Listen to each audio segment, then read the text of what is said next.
இன்னைக்கு நம்ம என்ன பார்க்க போறோம்னா பெங்களூர்ல இருக்கிற தண்ணி பஞ்சத்தை பத்தி தான் பார்க்க போறோம். வாங்க நம்ம வீடியோக்குள்ள போலாம்.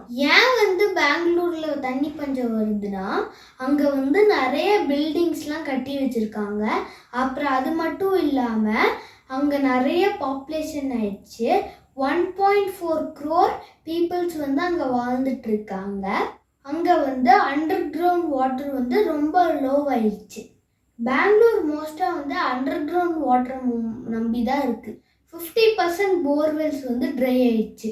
அதாவது பெங்களூர்லேருந்து காவேரி நீர் ரொம்ப 100 கிலோமீட்டர் தள்ளி இருக்குது.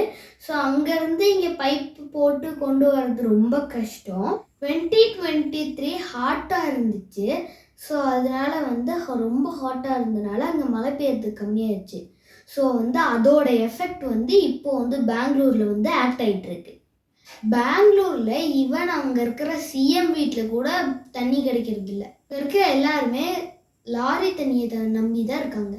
ஒரு லாரி தண்ணி 3000 4000 வரைக்கும் சார்ஜ் பண்ணுறாங்க. அங்கே இருக்கிற சில அப்பார்ட்மெண்ட்ஸ்லாம் நீங்கள் தண்ணியை சேவ் பண்ணணும், அப்புறமேலு காரெல்லாம் எப்போவாது தான் வாஷ் பண்ணணும், அந்த மாதிரி நிறைய ரூல்ஸ். அங்கே இருக்கிற அப்பார்ட்மெண்ட்ஸ்லாம் ஆரோலேருந்து வேஸ்ட்டாக வர தண்ணி எடுத்து வீடு க்ளீன் பண்ணுறது எல்லாமே, பாத்திரம் விளக்குறது அதெல்லாம் வச்சு யூஸ் பண்ணிக்கோங்க அப்படின்னு ரூல்ஸ் போட்டிருக்காங்க.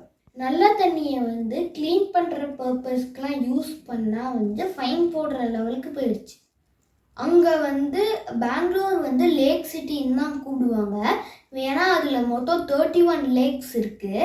ஆனால் அந்த 31 லேக்ஸுமே நல்ல கண்டிஷனில் இல்லை.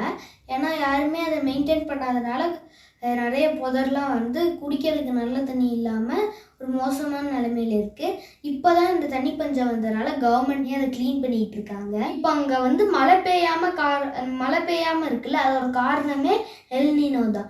எப்போ ஆரம்பிச்சிச்சுன்னா போன வருஷம் மிடில் ஆரம்பிச்சிச்சு.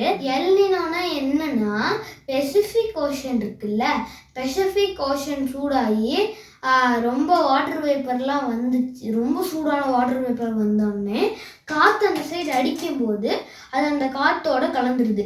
ஸோ இந்த காற்று இந்த சைடு அடிக்கும் போது அதுக்கு கீழே இருக்க கண்ட்ரீஸ்லாம் சூடை எக்ஸ்பீரியன்ஸ் பண்ணும். அதே மாதிரி தான் இப்போ இந்தியாவும் எக்ஸ்பீரியன்ஸ் பண்ணிட்டு இருக்கு. எல்னினோ நடக்கிறப்போ அங்கே வறட்சி ஆயிரும், இல்லைன்னா வெள்ளம் வந்துடும். பெங்களூர் எப்போவுமே இருக்கிறதோட 2 to 3 degrees அதிகமாயிடுச்சு. அங்கே பெங்களூரில் இருக்கு. இங்கே வர்றதுக்கு அவ்வளோ பெரிய ஆச்சரியம்லாம் ஒன்றும் இல்லை.